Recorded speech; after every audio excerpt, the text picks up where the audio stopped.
ನಮಸ್ಕಾರ. ಭರವಸೆ ಯೂಟ್ಯೂಬ್ ಚಾನಲ್‌ಗೆ ಸ್ವಾಗತ. ಭರವಸೆ ಕೇವಲ ಚಾನಲ್ ಅಲ್ಲ, ಬದುಕು ಬದಲಾಗೋದಕ್ಕೆ ತೆರೆದ ಬಾಗಿಲು. ಕೆಲವ್ರು ಇರ್ತಾರೆ. ಅವ್ರನ್ನ ನೀವು ಏನೇ ಮಾತನಾಡಿಸಿ, ಏನೇ ಪ್ರಶ್ನೆ ಕೇಳಿ, ಅಲ್ಲೊಂದು ನಿರುತ್ಸಾಹದ ಮತ್ತು ನಿರಾಸೆಯ ಉತ್ತರವನ್ನ ನಾವು ನೋಡ್ತೀವಿ. ಉದಾಹರಣೆಗೆ ಏನೋ ಒಂದು ಆರೋಗ್ಯದ ತೊಂದರೆ ಇರುತ್ತೆ ಅಂತ ಅಂದ್ಕೊಳ್ಳಿ. ಅವ್ರನ್ನ ನಾವು ಮಾತನಾಡಿಸ್ತೀವಿ. ಹೇಗಿದ್ದೀರಿ ಅಂತ. ಅದು ಸ್ವಲ್ಪ ದೀರ್ಘಕಾಲದ ಕಾಯಿಲೆಯೇ ಇರಬಹುದು ಅಂತ ಇಟ್ಕೊಳ್ಳಿ. ಅಂದ್ರೆ ಅಲ್ಲಿ ಇಂಪ್ರೂವ್‌ಮೆಂಟ್ ಆಗೋದು ನಿಧಾನವಾಗಿರಬಹುದು. ಕೇಳ್ತೀವಿ, "ಹೇಗಿದ್ದೀರಿ?" ಅಂತ. "ಅಯ್ಯೋ! ಏನು ಎಷ್ಟು ದಿನದಿಂದ ನೋಡ್ತಾನೇ ಇದ್ದೀವಿ. ಇದ್ದಂಗೆ ಇದ್ದೀವಪ್ಪ. ಏನೂ ಇಲ್ಲ" ಅಂತಾರೆ. ಬೇರೆ ಯಾವುದೋ ವಿಚಾರಗಳಿಗೆ, "ಹೇಗಿದ್ದೀರಿ?" ಅಂತ ಮಾತನಾಡಿಸಿದ್ರೆ ಸಾಕು. "ಏನೋ ಮುಗಿಲಾರದೆ ಹೋದ ಕಷ್ಟ.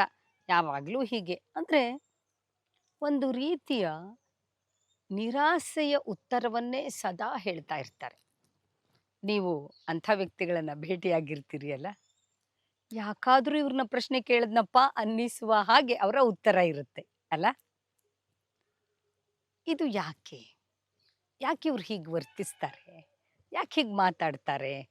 ಕೆಲವರು ಎಂತಹ ಕಷ್ಟವನ್ನು, ಎಂತಹ ಸಂದರ್ಭವನ್ನು ಎಷ್ಟು ಪಾಸಿಟಿವ್ ಆಗಿ ನೋಡ್ತಾರೆ, ಪ್ರತಿಕ್ರಿಯಿಸ್ತಾರೆ. ಕೆಲವರು ಹೀಗೆ ನಿರಾಸೆಯಿಂದ ಅಯ್ಯೋ ಅನ್ನುವ ಒಂದು ಆ ಅಯ್ಯೋ ಅನ್ನೋದ್ರಲ್ಲೇನೆ ಗೊತ್ತಾಗಿ ಹೋಗ್ಬಿಡುತ್ತೆ ಇವರು ಎಂತಹ ನೆಗೆಟಿವ್ ಪರ್ಸನ್ ಅಪ್ಪ ಅಂತ ನಾವು ಹೇಳ್ತಿರ್ತೀವಿ. ಯಾಕೆ ಹೀಗೆ ವರ್ತಿಸ್ತಾರೆ ಅಂದ್ರೆ ಮೊಟ್ಟ ಮೊದಲನೆಯದು ಅವರಿಗದು ಅಭ್ಯಾಸವಾಗೋಗಿದೆ. ಅವ್ರಿಗೆ ಗೊತ್ತಾಗ್ತಾ ಇಲ್ಲ ಹೇಗೆ ವರ್ತಿಸಬೇಕು ಅನ್ನೋದು. ಹೀಗೆ ವರ್ತಿಸೋದ್ರಿಂದ ಏನು ಆಗತ್ತೆ ಅನ್ನೋದನ್ನ ಹೇಳ್ಬಿಡ್ತೀನಿ. ಸಾಮಾನ್ಯವಾಗಿ ಮತ್ತದೇ ಅನಾರೋಗ್ಯದ ತೊಂದರೆಯನ್ನೇ ತಗೊಂಡ್ರೆ ಅಥವಾ ಎಷ್ಟೊಂದು ಸಾರಿ ಬಿಹೇವಿಯರಲ್ ಚೇಂಜಸ್, ವರ್ತನೆಯಲ್ಲಿ ಬದಲಾವಣೆ ಆಗಬೇಕಾದಂಥ ಸಂದರ್ಭ ಇರಬಹುದು, ಅಥವಾ ಹಣಕಾಸಿನ ಒಂದು ಸ್ಥಿತಿ ಇರಬಹುದು, ಸಂಬಂಧಗಳ ಸುಧಾರಣೆ ಇರಬಹುದು, ಕಾಯಿಲೆಗಳು ಬಂದಾಗ ಅದು ಗುಣಮುಖವಾಗುವಂಥದ್ದು ಇರಬಹುದು. ಆ ಎಲ್ಲ ಹಂತಗಳಲ್ಲಿ ಮೊಟ್ಟ ಮೊದಲು ಹೇಗಿದ್ದೀರಿ ಅಂತ ಯಾರಾದರೂ ಕೇಳಿದಾಗ, ಅಥವಾ ನಮಗೆ ನಾವೇ, ಬೇರೆಯವ್ರು ಕೇಳೋದು ಆಮೇಲಾಯಿತು, ನಮಗೆ ನಾವೇ ಪ್ರತಿದಿನ ನಾನು ಇಂಪ್ರೂವ್ ಆಗ್ತಾ ಇದ್ದೀನಿ, ನಾನು ಸುಧಾರಿಸ್ತಾ ಇದ್ದೀನಿ, ಅಥವಾ ಒಂದು ಸಂಬಂಧವೇ ಇರಬಹುದು, ಅದು ಜಟಿಲವಾಗಿದೆ, ಸರಿಯಾಗಿಲ್ಲ ಅಂದಾಗ ಕೂಡ ಇಲ್ಲ ಇಲ್ಲ ಸುಧಾರಣೆ ಆಗ್ತಾ ಇದೆ ಅಂದರೆ ಇಲ್ಲಿ ಏನು ಇಂಪ್ರೂವ್ಮೆಂಟನ್ನು ನೋಡ್ತಾ ಇದ್ದೀವಿ, ಆ ಇಂಪ್ರೂವ್ಮೆಂಟ್ ಬಹಳ ಕಡಿಮೆದಿರಬಹುದು. ಆದರೆ ಅತ್ಯಂತ ಕಡಿಮೆಯ ಇಂಪ್ರೂವ್ಮೆಂಟನ್ನೂ ಕೂಡ ಫೋಕಸ್ ಮಾಡಿ ಇಲ್ಲ ಇದು ಆಗ್ತಾ ಇದೆ ಎನ್ನುವ ಒಂದು ಪಾಸಿಟಿವ್ ಆದಂತಹ ಮಾತುಗಳನ್ನು ಆಡಿದಾಗ ಅದರ ಪರಿಣಾಮ ಬೇರೆ ರೀತಿಯಿಂದ ಆಗುತ್ತೆ. ನಾನು ಇದನ್ನು ಮತ್ತೆ ಮತ್ತೆ ಸಾಮಾನ್ಯವಾಗಿ ದೀರ್ಘಕಾಲದ ಕಾಯಿಲೆಯಿಂದ ನರಳುವವರು ಇರುವಂತಹ ಸಂದರ್ಭದಲ್ಲಿ ಉಪಯುಕ್ತ ಆಗಬಹುದು ಎನ್ನುವ ಕಾರಣಕ್ಕಾಗಿ ಈ ವಿಡಿಯೋನ ಮಾಡಿದೆ. ಏನಾಗುತ್ತೆ, ತುಂಬ ಸ್ಲೋ ರಿಕವರ್ ಇರುತ್ತೆ, ಅಥವಾ ಅದು ರಿಕವರ್ ಆಗ್ತಾ ಇರೋದೇ ಗೊತ್ತಾಗ್ತಾ ಇರಲ್ಲ, ಅಷ್ಟು ಕಡಿಮೆ ಪ್ರಮಾಣದಲ್ಲಿ ಇರುತ್ತೆ.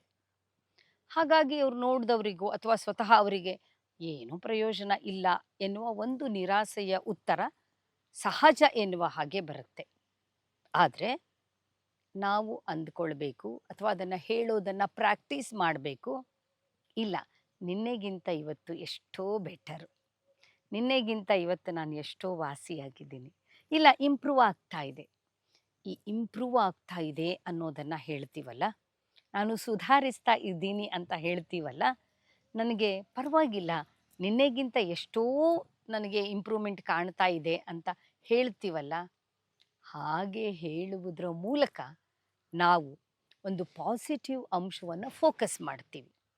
ಪಾಸಿಟಿವ್ ಆಗಿರುವಂಥದ್ದನ್ನು ಹೆಚ್ಚು ಫೋಕಸ್ ಮಾಡ್ತಾ ಬಂದಾಗೆ ಅದು ಹೆಚ್ಚು ದೊಡ್ಡದಾಗ್ತಾ ಬರುತ್ತೆ. ಮತ್ತು ಇಲ್ಲಿ ನಾವು ಆಡುವಂತಹ ಮಾತುಗಳಿದೆಯಲ್ಲ, ತುಂಬ ಮುಖ್ಯವಾಗಿರುತ್ತೆ.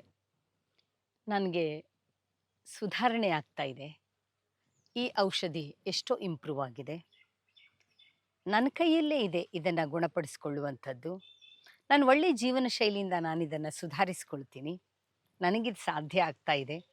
ಹೀಗೆ ನಮ್ಮನ್ನು ನಾವು ನಂಬಬೇಕು. ನಮ್ಮನ್ನು ನಾವು ನಂಬುವುದರ ಜೊತೆಗೆ ನಮ್ಮ ಪ್ರಯತ್ನವನ್ನು ನಾವು ಮಾಡಬೇಕು.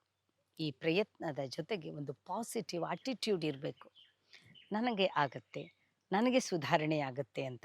ಯಾಕೆ ಇದನ್ನು ಇಷ್ಟು ವಿವರವಾಗಿ ಹೇಳಿದೆ ಅಂದರೆ, ಕಳೆದ ಕೆಲವು ತಿಂಗಳುಗಳ ಹಿಂದೆ ನಾನೊಬ್ಬರನ್ನ ತುಂಬ ಹತ್ತಿರದಿಂದ ನೋಡಿದ್ದೆ.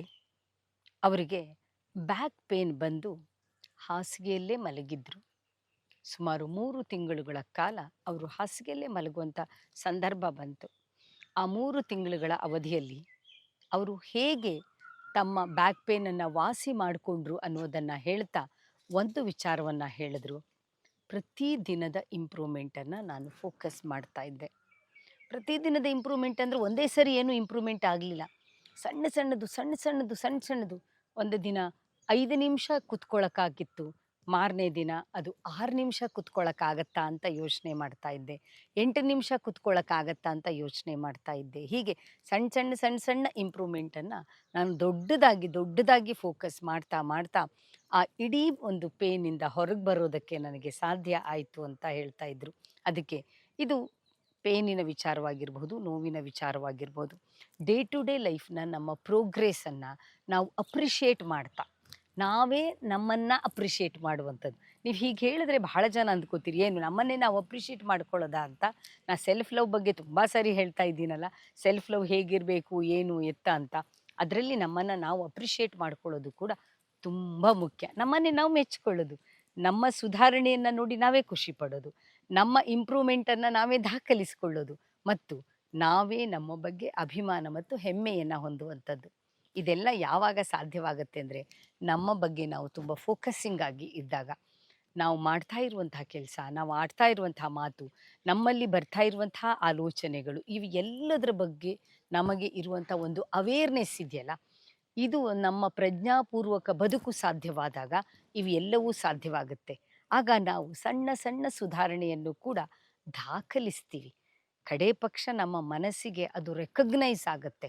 ಸಣ್ಣ ಸಣ್ಣ ಸುಧಾರಣೆಗಳ ಮೂಲಕವೇ ನಮ್ಮ ಜೀವನದಲ್ಲಿ ಬಹುದೊಡ್ಡ ಬದಲಾವಣೆ ಸಾಧ್ಯವಾಗುತ್ತೆ. ಈ ಡೇ ಟು ಡೇ ಲೈಫಿನ ಸಣ್ಣ ಸಣ್ಣ ಸುಧಾರಣೆಗಳು ನಮ್ಮನ್ನು ಜೀವನದಲ್ಲಿ ಬಹುದೊಡ್ಡ ಬದಲಾವಣೆಯೆಡೆಗೆ ಕರೆದುಕೊಂಡು ಹೋಗುತ್ತೆ. ಅಂತಹ ಬದಲಾವಣೆ ಆಗಬೇಕು ಅನ್ನೋದೇ ಭರವಸೆಯ ನಿಜವಾದ ಆಶಯವಾಗಿದೆ. ಯಾಕೆಂದರೆ ಭರವಸೆ ಸಣ್ಣ ಸಣ್ಣ ಸಂಗತಿಗಳಲ್ಲಿಯೇ ಬಹಳ ದೊಡ್ಡ ವಿಶ್ವಾಸವನ್ನು ಇಟ್ಟಿದೆ. ಅದು ನಮ್ಮೆಲ್ಲರಿಗೂ ಸಾಧ್ಯ ಕೂಡ ಅನಿಸಿದೆ. ಭರವಸೆಯನ್ನು ದಯವಿಟ್ಟು ವೀಕ್ಷಿಸಿ, ನಿಮ್ಮ ಬಂಧು ಮಿತ್ರರ ಜೊತೆಗೆ ಈ ವಿಡಿಯೋಗಳನ್ನು ಕೂಡ ಹಂಚಿಕೊಳ್ಳಿ ಮತ್ತು ಕಮೆಂಟ್ ಮಾಡೋದನ್ನು ಮರಿಬೇಡಿ. ನಮಸ್ಕಾರ.